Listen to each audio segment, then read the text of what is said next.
Always true.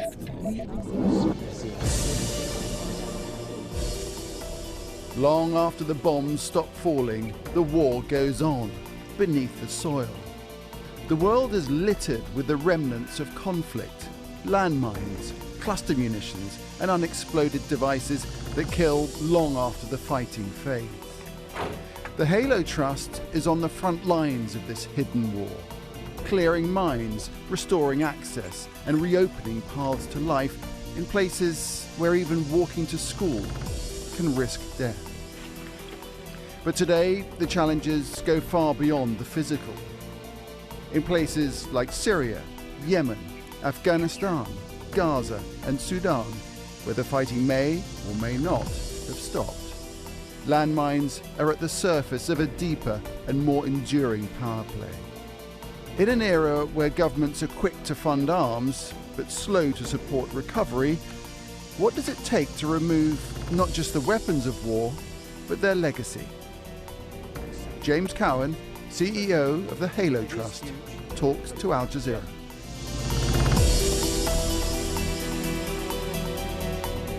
James Cowan, thank you for talking to Al Jazeera. Thank you, Nick. Good to be here. So, after any peace deal is signed, the missiles, bombs and bullets, they may stop, but the weapons of war continue to kill and maim for years afterwards. Tell us a little bit about that, James, if you would, how the dreadful spectre of war still haunts long after any armistice has gone through. Well, I run the Halo Trust, and the Halo Trust is the world's largest NGO that clears up after war.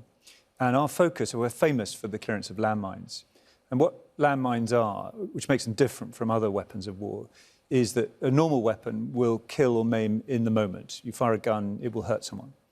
But what a landmine is a weapon that is plastic, it's hermetically sealed, it's laid in the ground to kill or maim a soldier, but actually, when the fighting stops, it doesn't stand down. It's the eternal vigilant sentry. And it will, instead of killing soldiers, sadly, kill and maim innocent civilians, often children. And not years after the event, not even decades. It could be even a century after the event that they will still be lethal.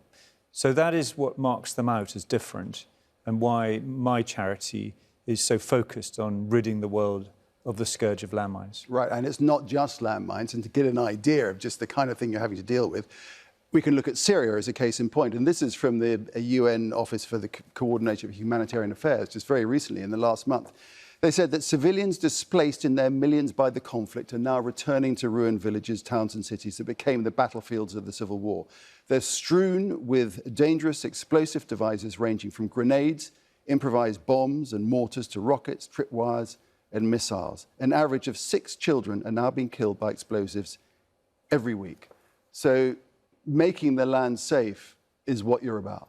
Absolutely. We're famous for clearing landmines, but actually we tackle improvised explosive devices, booby traps, cluster munitions, artillery ammunition, airdrop bombs. We help control the uncontrolled flow of small arms and light weapons. You know, the world is afflicted by conflict, and the means by which conflict is waged is through these devices. So we are part of the solution. And the sooner we can get into a country like Syria, which is actually now a beacon of hope after a decade of war, we could help make it peaceful. You know, it used to be the breadbasket of the Middle East, but it can't if it can't grow the wheat necessary to sustain its own population and that of the broader region. We'll get into that a little bit more in a moment. But first of all, just tell us about the techniques of clearance and how things have changed over the years to where we are now. Well, if you cast your mind back 80 plus years to the Second World War, which is when landmines first become used on a truly gigantic scale. The only tool available at the beginning of that war was the prodder, which was usually a bayonet. And a soldier would approach it on his hands and knees, and he would insert the bayonet into the sand, often if it was the Western Desert, and try and find the mine, and hope that he was not going to hit the mine on top. He'd come in at an oblique angle and find it. Yeah, so he could easily trigger it. He could easily trigger it. Yeah. And things have come on hugely since then. First into metal detection, but most recently, of course, people who make landmines know that metal can be easily detected. So they are producing what are called either no metal or low metal content landmines. So there's a whole range of new technology. And the thing I am most excited about for my charity is embracing tech to find solutions to the problem of landmines. So ground-penetrating radar, electromagnetic resonance, nuclear solutions that involve very clever detections based on nuclear technology, the use of drones, the use of open-source satellite data, embracing machine learning, artificial intelligence.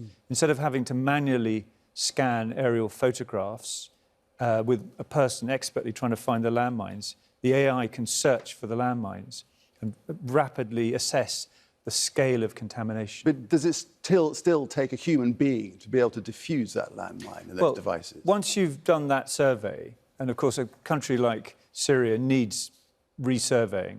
Qatar's just played a very full part in a conference in London on Sudan. Sudan needs resurveying. All its survey data has been destroyed in the fighting. So that survey bit is the first part. Then you come to the clearance bit. Now, there is still a role for hands and knees demining detectors, handheld detectors, and humans doing this work. But if you can find the right environment, let's take the big open field systems of Syria or Ukraine, you can bring in mechanical assets. And that if you can get that mechanical process right, you can greatly increase productivity. So how would that work?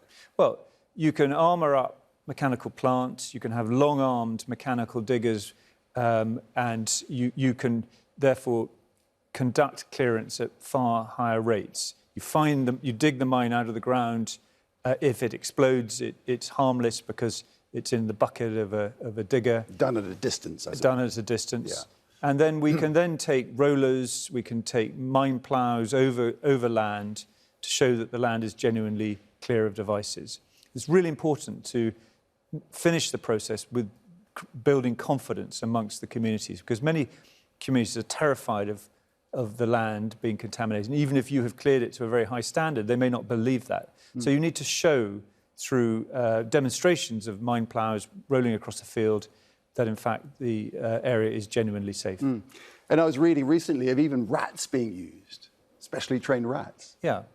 So I think animals have a place, and I think actually dogs have a particularly useful place in urban clearance, because cities is actually more and more the place where wars are fought, and the problem there is it's instead of a two-dimensional problem, three-dimensional, high-rise buildings, collapsed buildings.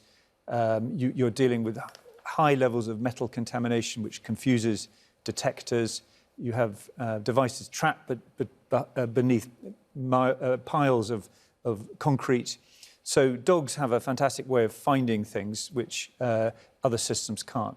I mean, the rats, they have their place. But to be honest, a rat may have a good nose, but it has no hands. And I'm yet to meet a rat that can dig a landmine out of the ground. Now, what about the use of landmines in war? Given what you do, you yourself might have been expected to condemn outright Joe Biden's decision to send anti-personnel mines to Ukraine. But you didn't outright. Tell us why. I think that we need to be pragmatic in this world. And we've got to work out how best to help humanity. And what I'm interested in is how my organisation and others can help tackle the scourge of landmines. Now, if someone is going to use systems that don't stay in the ground forever, actually can be command detonated. In other words, they could be pre-programmed to have a shelf life, and that as the conflict ends, or the local tactical need ends, they could be switched off with no harm to anyone, then I think that's worth exploring. I think it's really important with any form of legislation, treaty, law, of which the Ottawa Landmine Ban Treaty is one very good example, is to keep it relevant for the age in which we live and not to hide behind nostalgia. But isn't the only good choice ultimately not having any landmines at all? I think that the inherent right to self-defence is important. I myself was a soldier. I believe in making countries and communities safe, but I'm not a pacifist. I do think that ultimately our democracies are best served by ensuring that autocracy cannot win. Ukraine is now, I think, I'm right in saying, the most heavily mined country in the world. More than 2 million scattered across 40% of the country. You may have different figures, but it's pretty bad, isn't it? Just how long will it take to clear mines on that scale? Well, let me give you some comparisons. The front line in Ukraine is about 1,000 kilometers long. The next largest minefield in the world was that dividing north from South Korea. It's only 178 kilometers long. You know, the scale of the challenge in Ukraine is genuinely vast. And both sides, but the Russians in particular, have used landmines to defend from the other. And it is a war in which the industrial scale use of these systems is going to take a very long time to clear. But it's not all doom and gloom. Because of this huge focus I've been trying to make on technology, you know, if we can take the suspect contamination, what we find over time is that there is generally an exaggeration about the scale of contamination. People put whole square kilometers as marked down as being contaminated, when in fact only a small part of it is. So if you can use artificial intelligence and survey to establish exactly where the mines are, you can reduce the suspect contamination area by 90% and save billions. And then if you can use mechanization rather than just humans to speed up the rate of clearance, and we are working with some fantastic donors. Let's take Howard Buffett, son of Warren Buffett. Howard Buffett is just an extraordinarily amazing man who is investing. He has a tremendous vision for the mechanization of landmine clearance in Ukraine. And his charity, his foundation, is making an exceptional difference in this world. So it is huge, but if we can crack the technology challenge, we can speed this up massively. Right. And it's not just about making the land safe. It's also about restoring life afterwards, isn't it? Of bringing the communities back and enabling them to live as they were before, right? That's right. And that's what is so important. Statistically, the countries most likely to go into war are ones that have come out of war. And so if a country like Syria is kept fragile by the presence of landmines, there's a very real risk it will return to conflict. So if we can help that country, help stabilize it, help build schools, clear schools of landmines, clear hospitals of landmines, clear roads, then that country will become more peaceful and stable. There will then be economic investment. There will be a way forward. But with landmines, none of this can happen. You know, the absolute... imagine if in our country, in Britain, there were still landmines. No, you could not invest economically in a country that was contaminated in the way of Syria or Ukraine. So it is absolutely fundamental that if there is a peace deal in Ukraine or the peace endures in Syria, we can clear those landmines. You mentioned your military career before this, and as you said, you led troops in Iraq and Afghanistan, and these are wars, of course, that left deep scars, as all wars do, on their societies. And now you're back there, not to fight, but to help rebuild, as we've just been discussing. Is that, I don't know, is that difficult to reconcile? I mean, how do you feel about going back to somewhere where you're talking to your enemies, basically, or people who were your enemies? So I come from a tradition that believes that all wars end in negotiation and politics takes over from conflict, and that wars all end, and you have to talk sometimes to people who were previously your enemies. And that actually is quite a cathartic thing. Many British soldiers, I think, are troubled by the Afghan conflict. They can't see how all that blood and treasure came to any good whatsoever. I can go back there. I have been back to Helmand where I fought, and I have met communities who've returned to their homes, who are desperate to farm the land, but don't know their own land because they were forced off it for 10 years. And they want us to find the landmines and stop their children being killed. And to be able to do that is, for me, hugely redemptive. Of course. And I think there is a future for Afghanistan. And it can be something that people who fought so hard to help that country can take hope for the future from. What about that shift for you personally from soldier to humanitarian? What drove that? Was it out of necessity? You needed a job, I guess, after your military career, but was it also perhaps something about reflecting on your life as a soldier, or possibly even regret? I don't know. No, I had no regret. I thoroughly enjoyed my career. Actually, I left early. I didn't need to leave. I was asked to come and run Halo. So, and the reason why I jumped at the chance is because it's such an extraordinary organisation, and frankly, the skills you need to lead soldiers aren't very different.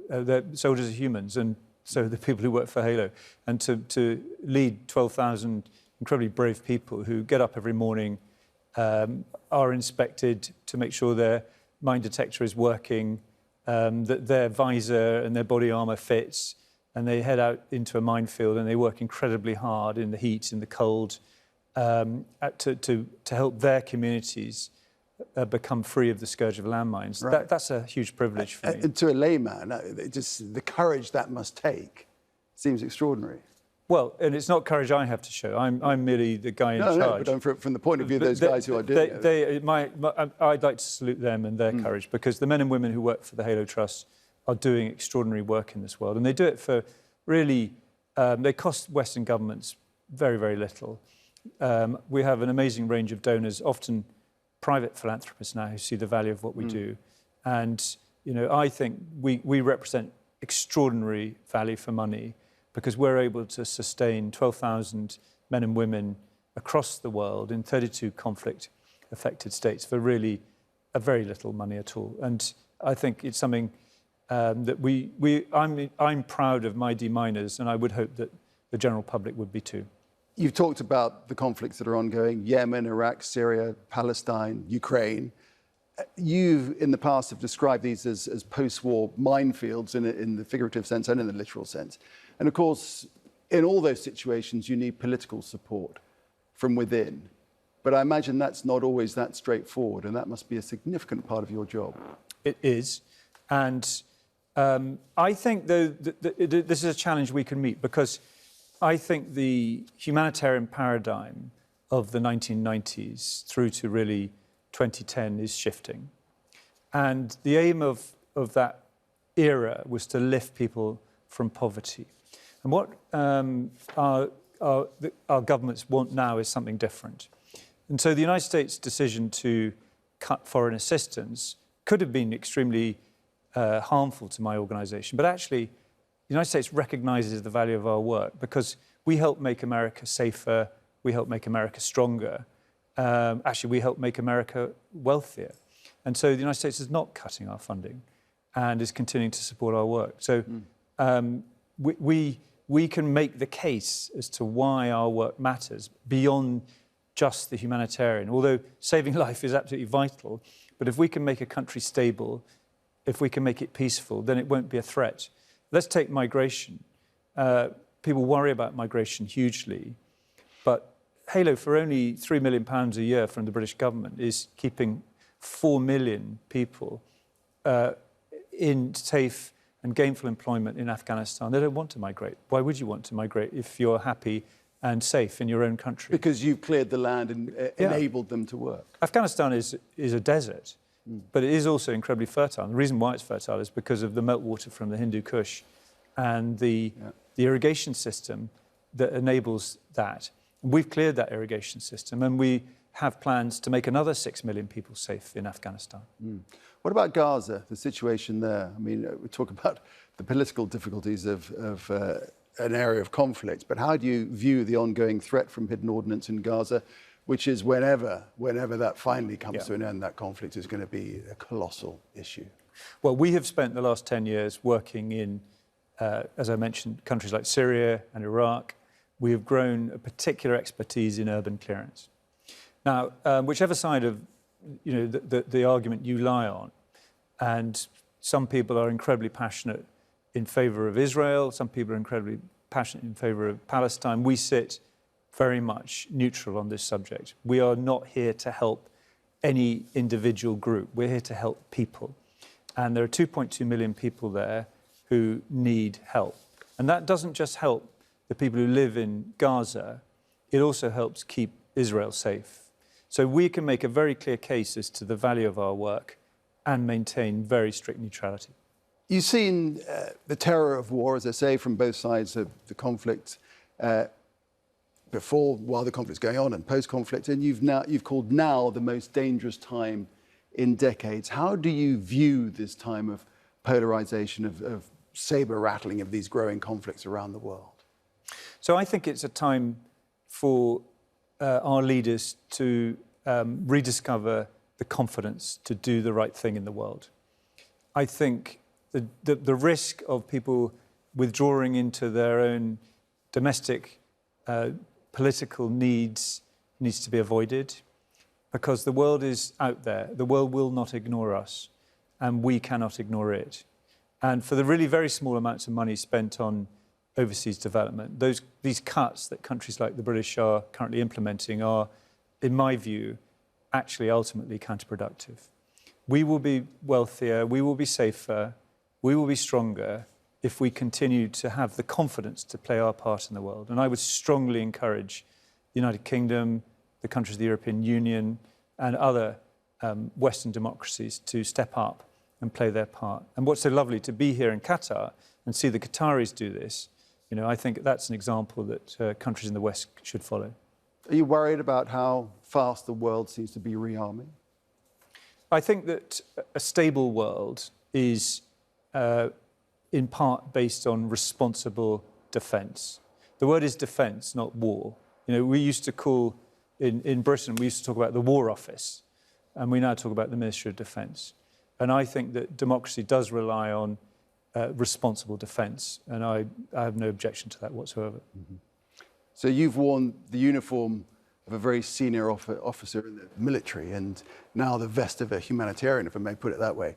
In that latter role, I guess you must reflect about humanity and this perpetual cycle of conflict that someone somewhere is always mired in. Do you have any particular reflections about that, about the way the world is going and humanity is faced with these ongoing problems that end in conflict? It's often put to me that moving from a military life to a humanitarian life is a complete volte-face. In some way, it's a contradiction. I don't see it that way at all. I see it actually as two sides of the same coin. I think that if you're going to ameliorate the consequences of conflict, you need to be militarily literate. You need to understand how war really works. And I think I do know enough, sadly, as to why that is. And I think it's helpful to have people who can be militarily, strategically literate when we're trying to come to conclusions. It's easy to be extremely well-intentioned, but ultimately your work is fruitless unless you can root it within a broader strategic intent. And I think one of the things I'm very passionate about is actually not separating out defence, diplomacy and development, the 3 Ds that most countries look at, but actually looking at them as a nexus, bringing them together and finding ways of making the world better through the integrated, not the separated approach to foreign policy. And there's so many arenas where that counts, and not least climate change. Precisely. I mean, let's take Angola. We have a very large programme in Angola. Few people know this, but if you're British, you know that the biggest tank battle ever fought in Africa was the Battle of Alamein. But few people know that the second biggest tank battle fought in Africa was in Angola, the Battle of Cuito Carnaval.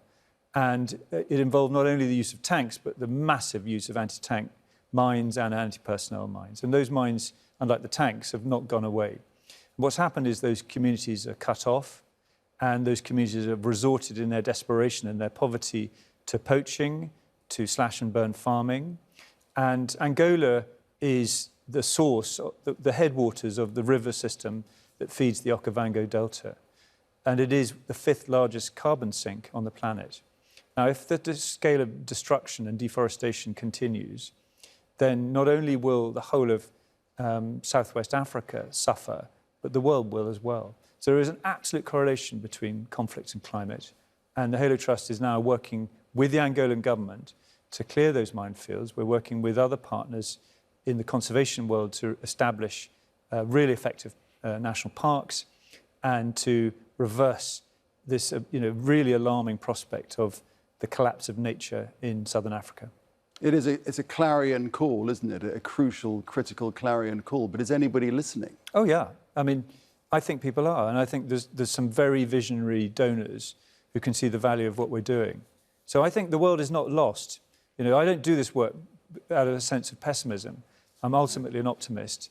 And I'm very passionate about conservation and climate issues. And I do think that this example of what we're doing in Angola is but one. I mean, I could talk about Somalia, or I could talk about other parts of the world as well. So this is fundamental to what I hope for the Halo Trust.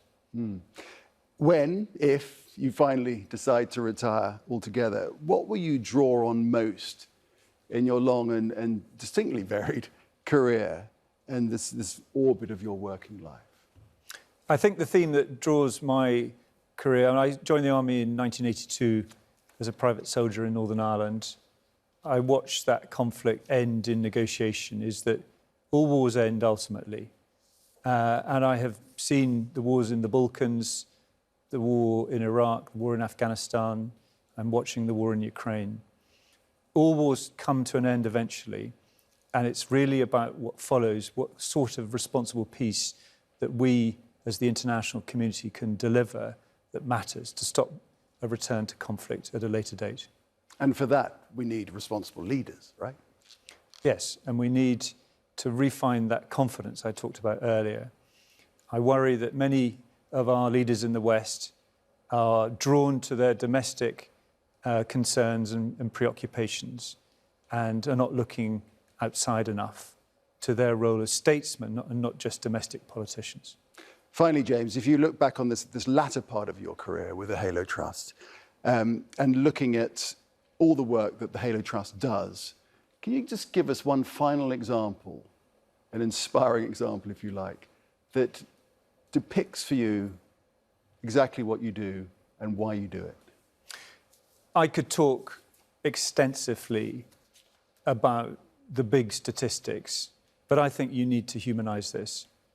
And I remember going to a school in Zimbabwe, and it was a little classroom, little wooden desks, and there's a teacher, a young man teaching the class. And as I walk in, he's asked them a question, and I couldn't quite catch what the question was, but I asked afterwards. He'd not said, you know, what's the capital of Zimbabwe or what's 2 + 2? He'd said to the children, all of whom had raised their hands, how many of you walked to school today through a minefield? And I think my job is to make sure that no one in this world has to put their hand up in answer to that question. James Cowan, thank you very much for talking about it.